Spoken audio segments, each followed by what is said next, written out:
ഇപ്പോൾ സ്ത്രീകളിലും പെൺകുട്ടികളിലും വളരെ കോമൺ ആയിട്ട് കണ്ടുവരുന്നൊരു അസുഖമാണ് PCOD അല്ലെങ്കിൽ PCOS. ശരീരത്തിലെ ആൻഡ്രോജൻ എന്ന് പറയുന്ന ഒരു സെക്സ് ഹോർമോൺ കൂടുന്നതാണ് ഈ ഒരു PCOD അല്ലെങ്കിൽ PCOS ഉണ്ടാവാനായിട്ടുള്ള ഒരു പ്രധാനമായിട്ടുള്ള ഒരു കാരണം. നമ്മൾ ഈ PCOD വന്നു കഴിഞ്ഞാലോ അല്ലെങ്കിൽ PCOS വന്നു കഴിഞ്ഞാലോ നമ്മൾ എപ്പോഴും ചിന്തിക്കുന്ന ഒരു കാര്യം നമ്മുടെ ശരീരഭാരത്തെക്കുറിച്ച് ആലോചിച്ചിട്ടാണ്. ചിലവർ ഈ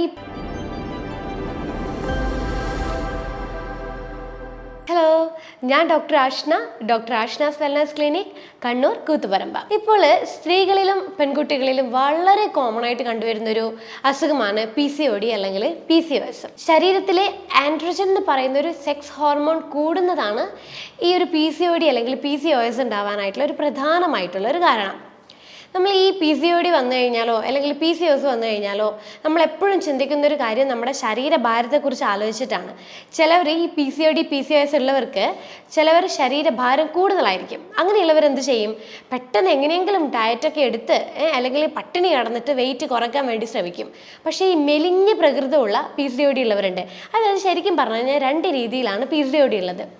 ഓവർ വെയ്റ്റ് അല്ലെങ്കിൽ അമിതഭാരമുള്ള PCODയും മെലിഞ്ഞിട്ടുള്ള PCODയും. പക്ഷേ ഈ അമിതഭാരമുള്ളവർക്ക് വെയിറ്റ് കുറയ്ക്കാനുള്ള കാര്യങ്ങളൊക്കെ ചെയ്യാൻ പറ്റും. പക്ഷേ ഈ മെലിഞ്ഞ പ്രകൃതി ഉള്ളവർ ആകെ പിന്നെ കൺഫ്യൂഷനിലാണ്.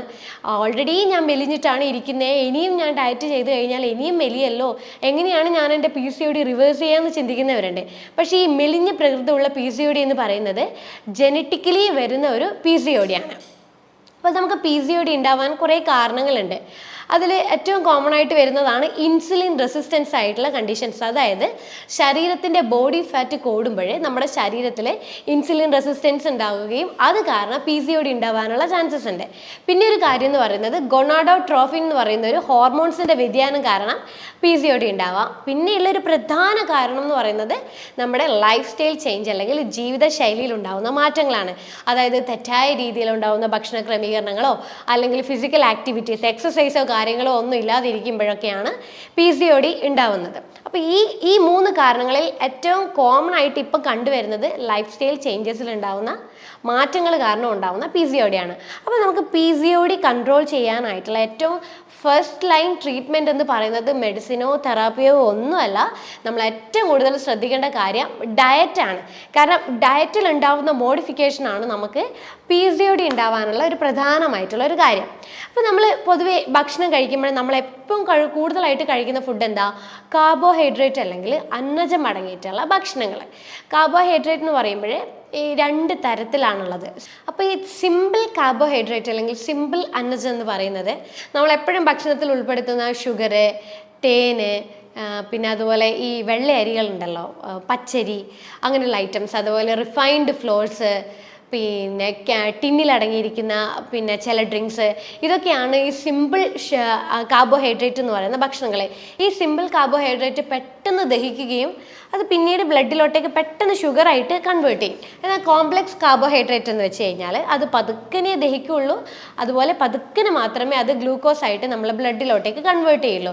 അതായത് ഈ തവിടോടുള്ള ധാന്യങ്ങൾ, പച്ചക്കറികൾ, കടല, ചെറുപയർ, പരിപ്പ് വർഗ്ഗങ്ങൾ, നട്ട്സ്, അതുപോലെ ഫ്രൂട്ട്സ്, ഇതൊക്കെയാണ് കോംപ്ലക്സ് കാർബോഹൈഡ്രേറ്റ് എന്ന് പറയുന്നത്. അപ്പോൾ നമ്മൾ ദിവസവും ഉപയോഗിക്കുന്ന ഈ ഗ്ലൂക്കോസ് അടങ്ങിയ അല്ലെങ്കിൽ ഈ അന്നജം അടങ്ങിയ ഭക്ഷണങ്ങൾ നമ്മൾ കഴിക്കുമ്പോഴേ നമ്മൾ പൊതുവെ 3 നേരം അന്നജം അടങ്ങിയ ഭക്ഷണം കഴിക്കുന്നവരാണല്ലോ.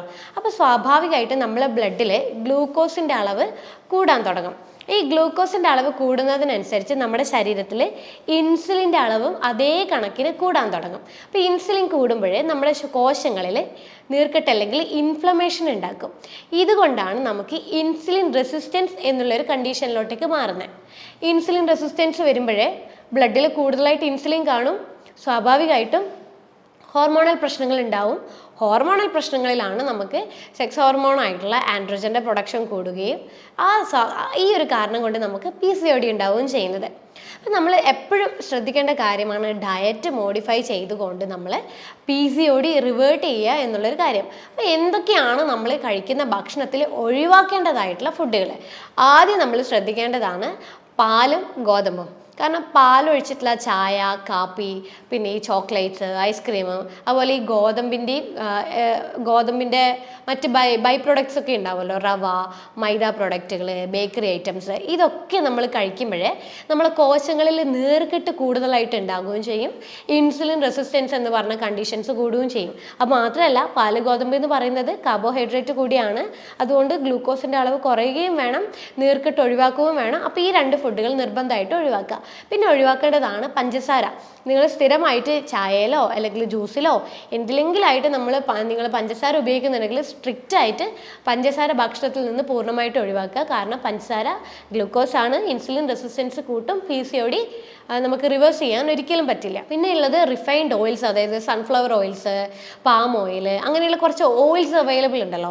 ഇത് ഒരു കാരണവശാലും നമ്മൾ ഉപയോഗിക്കാൻ പാടില്ല. ഇത് ബോഡി ഫാറ്റ് കൂട്ടും, അതുപോലെ ഇൻസുലിൻ റെസിസ്റ്റൻസ് കൂട്ടും, PCOD നമുക്ക് ഒരിക്കലും റിവേഴ്സ് ചെയ്യാൻ പറ്റില്ല.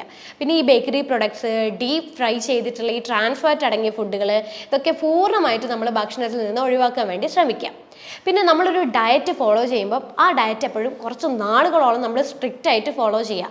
അല്ലാതെ നമ്മൾ ഓവർ വെയിറ്റ് ആയിട്ടുള്ള PCOD ഉള്ള ആൾക്കാർ, അല്ലെങ്കിൽ അമിതവണ്ണമുള്ള PCOD ഉള്ള ആൾക്കാർ ഈ പട്ടിണി കിടന്നിട്ട് നമ്മൾ പിന്നെ PCOD റിവേഴ്സ് ചെയ്യണമെന്ന് വിചാരിച്ചു കഴിഞ്ഞാൽ ഒരിക്കലും നടക്കുന്ന കാര്യമല്ല. കാരണം നമ്മൾ പട്ടിണി കിടക്കുമ്പോൾ ഒരു തരത്തിലുള്ള ന്യൂട്രീഷൻസും നമ്മുടെ ബോഡിയിലേക്ക് വരില്ല. അപ്പോൾ അങ്ങനെ ചെയ്യുമ്പോൾ നമ്മുടെ ശരീരത്തിൽ നിന്ന് ഉണ്ടാവും പോഷകാഹാരക്കുറവ് വരും.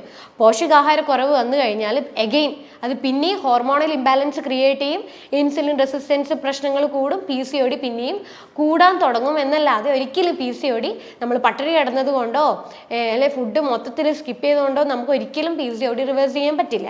അതുകൊണ്ട് നമ്മളൊരു ഡയറ്റ് ഫോളോ ചെയ്യുമ്പോൾ അതിൻ്റേതായിട്ടുള്ളൊരു ശരീരത്തിന് ആവശ്യമുള്ള ഫുഡുകൾ ഏതാണെന്ന് നോക്കുക, ശരീരത്തിന് വേണ്ടാത്ത ഫുഡുകൾ ഏതാണെന്നുള്ളത് നോക്കുക, ശരീരത്തിൽ കഴിക്കേണ്ട ഫുഡുകൾ ഏതൊക്കെ കുറക്കണം എന്നുള്ളത് നോക്കുക. ഈ രീതിയിൽ വേണം നമ്മൾ ഡയറ്റ് ഒന്ന് മോഡിഫൈ ചെയ്തിട്ട് PCOD കൺട്രോൾ ചെയ്യാനായിട്ട്. അപ്പോൾ ഇങ്ങനെ നമുക്ക് ഡയറ്റ് ഒന്ന് മോഡിഫൈ ചെയ്തിട്ട് ഫോളോ ചെയ്യാം. അപ്പോൾ ഞാൻ നേരത്തെ പറഞ്ഞ പോലെ നമ്മൾ കഴിക്കുന്ന ഫുഡ് അന്നജം അടങ്ങിയിട്ടുള്ള, കാർബോഹൈഡ്രേറ്റ് അടങ്ങിയിട്ടുള്ള ഫുഡുകളാണ്. അപ്പോൾ അത് നമ്മൾ നന്നായിട്ട് കുറക്കുക. അതായത് തവിടോട് കൂടിയുള്ള ധാന്യങ്ങൾ വേണം നമ്മൾ കഴിക്കാനായിട്ട്. അതിപ്പം ചോറായാലും, അതിപ്പം മുത്താറി ആയാലും, മില്ലറ്റ് ഏതായാലും നമ്മളത് തവിടോട് കൂടെ വേണം നമ്മളത് കഴിക്കാനായിട്ട്. കാരണം തവിടോട് കൂടെ കഴിക്കുമ്പോഴത് പതുക്കനെ മാത്രമേ ഗ്ലൂക്കോസ് ആയിട്ട് മാറുള്ളൂ. അപ്പം നീർക്കെട്ടൊക്കെ കോശങ്ങളിൽ കാണുന്ന നീർക്കെട്ട് കുറയാൻ വേണ്ടിയിട്ട് സഹായിക്കും. അപ്പോൾ ഒരു ദിവസം നമ്മൾ ഡയറ്റ് ഫോളോ ചെയ്യുമ്പോൾ ഒരു നേരം നമ്മൾ തവിടോട് കൂടിയുള്ള ഭക്ഷണങ്ങൾ കഴിക്കുക. അത് ഏറ്റവും നല്ലത് ഉച്ചക്ക് നമ്മൾ ഒരു ബൗള് എന്ന കണക്കിന് നമ്മൾ തവിടോട് കൂടിയുള്ള ചോറ്, ബ്രൗൺ റൈസ് കഴിക്കാൻ വേണ്ടിയിട്ട് ശ്രദ്ധിക്കുക. ഇതാണ് നമ്മൾ ആദ്യം ശ്രദ്ധിക്കേണ്ട കാര്യം. ബാക്കിയുള്ള നേരങ്ങളിൽ എന്ത് കഴിക്കും എന്നുള്ളൊരു കൺഫ്യൂഷൻ ഉണ്ടാവും. ബാക്കിയുള്ള നേരങ്ങളിൽ നമ്മൾ ലോ ഗ്ലൈസെമിക് ഇൻഡെക്സ് കുറഞ്ഞിട്ടുള്ള ഭക്ഷണങ്ങൾ വേണം കഴിക്കാനായിട്ട്. ഈ ഗ്ലൈസെമിക് ഇൻഡെക്സ് എന്ന് വെച്ച് കഴിഞ്ഞാൽ, ഇതിപ്പം ഫോർ എക്സാമ്പിൾ നമ്മളിപ്പോൾ ചോറ് കഴിച്ചു കഴിഞ്ഞാൽ അത് പെട്ടെന്ന് ഷുഗറായി മാറില്ലേ, ആ ഷുഗറായി മാറുന്ന തോതിനെയാണ് ഗ്ലൈസെമിക് ഇൻഡെക്സ് എന്ന് പറയുക. അപ്പോൾ ഈ ഉച്ച ഒഴികെ ബാക്കിയുള്ള 2 നേരങ്ങളിൽ ഗ്ലൈസെമിക് ഇൻഡെക്സ് കുറഞ്ഞ ഭക്ഷണങ്ങൾ വേണം നമ്മൾ കഴിക്കാനായിട്ട്. രാവിലെ നമുക്ക് ഈ പറയുന്ന പ്രോട്ടീൻ റിച്ച് ആയിട്ടുള്ള ഭക്ഷണങ്ങളും നല്ല ഗുഡ് ഫാറ്റ് അടങ്ങിയ ഭക്ഷണങ്ങളുമാണ് നമ്മൾ, പിന്നെ ഫൈബറും, ഈ രീതിയിൽ വേണം ബാക്കിയുള്ള 2 നേരങ്ങളിൽ നമ്മൾ ഭക്ഷണങ്ങൾ ഉൾപ്പെടുത്താനായിട്ട്. രാവിലെ വേണമെങ്കിൽ നമുക്ക് വെജിറ്റബിൾസിൻ്റെ സാലഡോ വെജിറ്റബിൾ സൂപ്പോ അല്ലെങ്കിൽ അതിൻ്റെ കൂടെ എന്തെങ്കിലും നോൺ വെജോ കാര്യങ്ങളോ അങ്ങനെ എന്തെങ്കിലും ആയിട്ട് ഉൾപ്പെടുത്തി കൊടുക്കാം. അല്ലെങ്കിൽ നമുക്ക് ഫ്രൂട്ട്സ് ആയിട്ട് എന്തെങ്കിലും കഴിക്കാം.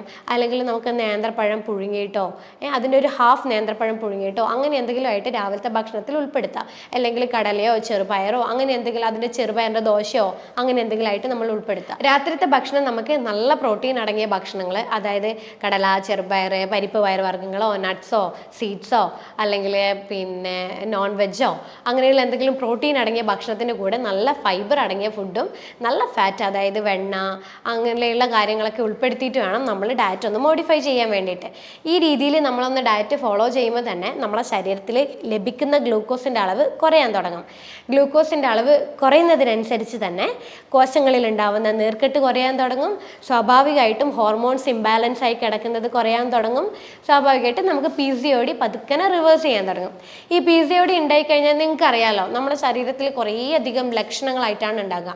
ആദ്യം തന്നെ കാണിക്കുന്നത് പീരീഡ്സ് ഇറഗുലർ ആയിട്ട് വരിക എന്നുള്ളൊരു കാര്യമാണ്. PCOD വന്നതിൻ്റെ ഭാഗമായിട്ട് നമ്മൾ മരുന്ന് കഴിക്കുമ്പോഴേ പീരീഡ്സ് ഒക്കെ അങ്ങനെ റെഗുലർ ആവാൻ തുടങ്ങും. പക്ഷെ എത്ര നാളെന്ന് വെച്ചിട്ട് നമ്മൾ മരുന്ന് കഴിക്കുക, നമുക്കൊരു മടുപ്പ് വരുമല്ലോ. അന്നേരം നമ്മൾ സ്റ്റോപ്പ് ചെയ്ത് നോക്കും, പഴയ പോലെ സൈക്കിൾ പിന്നെയും ഇറഗുലർ ആവാൻ തുടങ്ങും.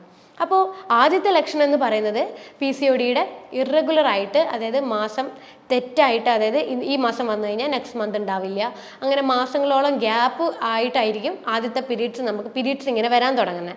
പിന്നെ ഒരു ലക്ഷണം എന്ന് പറയുന്നത് നമുക്ക് ഭയങ്കരമായിട്ട് ഹെയർ ഫോൾ ഉണ്ടാകും. കാരണം ആൻഡ്രോജൻ എന്ന് പറയുന്ന ഒരു ഹോർമോൺ കൂടിയതിൻ്റെ ഭാഗമായിട്ട് തന്നെ നമുക്ക് ഭയങ്കരമായിട്ട് ഹെയർ ഫോൾ ഉണ്ടാവും. പിന്നെ അതുപോലെ ഫേഷ്യൽ ഹെയർസ് ഒക്കെ വരാൻ സ്റ്റാർട്ട് ചെയ്യാൻ തുടങ്ങും. പിന്നെ ചിലവർക്ക് 1-2 മാസത്തെ ഗ്യാപ്പിന് ശേഷം വരുന്ന ബ്ലീഡിങ് ഭയങ്കര ഹെവി ആയിട്ട് ചിലപ്പോൾ 1 മാസത്തോളം നീണ്ടു നിൽക്കുന്ന പീരീഡ്സ് ആയിട്ട് വരും. ഇങ്ങനെയുള്ള ചില ലക്ഷണങ്ങളാണ് നമുക്ക് PCOD ഉണ്ടായി കഴിഞ്ഞാൽ ശരീരത്തിൽ ഉണ്ടാവുന്നത്. എപ്പോഴും ഒരു മാൻഡേറ്ററി ആയിട്ടുള്ള ഒരു കാര്യമാണ് ഉറക്കം. നമ്മൾ കൃത്യമായിട്ട് ഒരു 6 മണിക്കൂർ തൊട്ടിട്ട് 8 മണിക്കൂർ വരെ നമ്മൾ ഉറങ്ങുന്നില്ലെങ്കിൽ നമ്മുടെ ശരീരത്തിൽ ഇൻസുലിൻ റെസിസ്റ്റൻസ് ഉണ്ടാവാൻ തുടങ്ങും. ഇൻസുലിൻ റെസിസ്റ്റൻസ് ഉണ്ടാവുമ്പോഴേ സ്വാഭാവികമായിട്ടും നമുക്ക് ഇൻസുലിൻ റെസിസ്റ്റൻസ് റിലേറ്റഡ് ആയിട്ടുള്ള എല്ലാ അസുഖങ്ങളും, അതിപ്പം ഷുഗർ ആയാലും ഫാറ്റി ലിവർ ആയാലും അമിതവണ്ണം ആയാലും PCOD ആയാലും ഇതൊക്കെ വരാനുള്ള ചാൻസസ് കൂടുതലാണ്. അപ്പോൾ നമ്മൾ PCOD റിവേഴ്സ് ചെയ്യുമ്പോൾ ഡയറ്റ് മാത്രം ശ്രദ്ധിച്ചാൽ പോരാ, നമ്മൾ ഉറക്കം നന്നായിട്ട് ശ്രദ്ധിക്കണം. പിന്നെ നമ്മൾ വെയിറ്റ് കുറയ്ക്കാൻ വേണ്ടിയിട്ട് ഡയറ്റിൻ്റെ കൂടെ ഡെയിലി ഒരു മണിക്കൂറോളം സ്ഥിരമായിട്ട് വർക്കൗട്ട് ചെയ്യാൻ വേണ്ടി ശ്രമിക്കുക. അതായത് നമ്മൾ വർക്കൗട്ട് ചെയ്യുമ്പോൾ ഒരു ആഴ്ചയിൽ 2 തവണ ഒരു ഹെവി ആയിട്ടുള്ള വർക്കൗട്ടും ബാക്കിയുള്ള ദിവസങ്ങളിൽ ഒരു ലൈറ്റ് ആയിട്ടുള്ള വർക്കൗട്ടും 1 മണിക്കൂറോളം നടത്തം, അങ്ങനെയുള്ള കാര്യങ്ങളൊക്കെ ഉൾപ്പെടുത്തുമ്പോഴേ നമ്മുടെ ശരീരത്തിലെ ഗ്ലൂക്കോസ് അടിഞ്ഞു കൂടിയിരിക്കുന്നത് കുറയാൻ തുടങ്ങും, ഇൻസുലിൻ കൂടിയിരിക്കുന്നത് കുറയാൻ തുടങ്ങും, ഇൻസുലിൻ റെസിസ്റ്റൻസ് കുറയും, PCOD റിവേഴ്സ് ആവാൻ തുടങ്ങും. സ്വാഭാവികമായിട്ടും നാച്ചുറലി എല്ലാ മാസവും 28 ദിവസം തൊട്ടിട്ട് 32ാമത്തെ ദിവസത്തിനുള്ളിൽ നമുക്ക് സൈക്കിള് കൃത്യമായി വരാനും തുടങ്ങും, നമ്മുടെ ബ്ലഡ് ഫ്ലോ കറക്റ്റ് ആവാനും തുടങ്ങും. പൊതുവേ ഈ PCOD വന്നു കഴിഞ്ഞാൽ നമ്മൾ എടുക്കുന്ന ഒരു മെഡിസിനാണ് മെറ്റ്ഫോമിൻ. അതായത് ഇൻസുലിൻ റെസിസ്റ്റൻസ് കുറയ്ക്കാൻ വേണ്ടി എടുക്കുന്ന ഒരു മെഡിസിനാണ് മെറ്റ്ഫോമിൻ. അപ്പോൾ നമുക്ക് ഈ മെറ്റ്ഫോമിൻ തന്നെ എടുക്കുന്നത് നമുക്ക് ശരീരത്തിന് മറ്റ് വലിയ ദോഷഫലങ്ങളൊക്കെ ഉണ്ടാകും. അപ്പോൾ ഈ ഇൻസുലിൻ റെസിസ്റ്റൻസ് കുറയ്ക്കാൻ വേണ്ടി നമുക്ക് സപ്ലിമെൻറ്റേഷൻ ചെയ്യുന്നത് വളരെ എഫക്റ്റീവ് ആയിട്ടുള്ളൊരു കാര്യമാണ്. അതായത് omega-3 ഫാറ്റി ആസിഡ് നമ്മൾ കഴിക്കുന്നത് നമ്മുടെ ശരീരത്തിന് നല്ല കൊളസ്ട്രോൾ കൂടുകയും ഇൻസുലിൻ റെസിസ്റ്റൻസ് കുറയാനും വേണ്ടിയിട്ട് ഒത്തിരിയധികം സഹായിക്കും.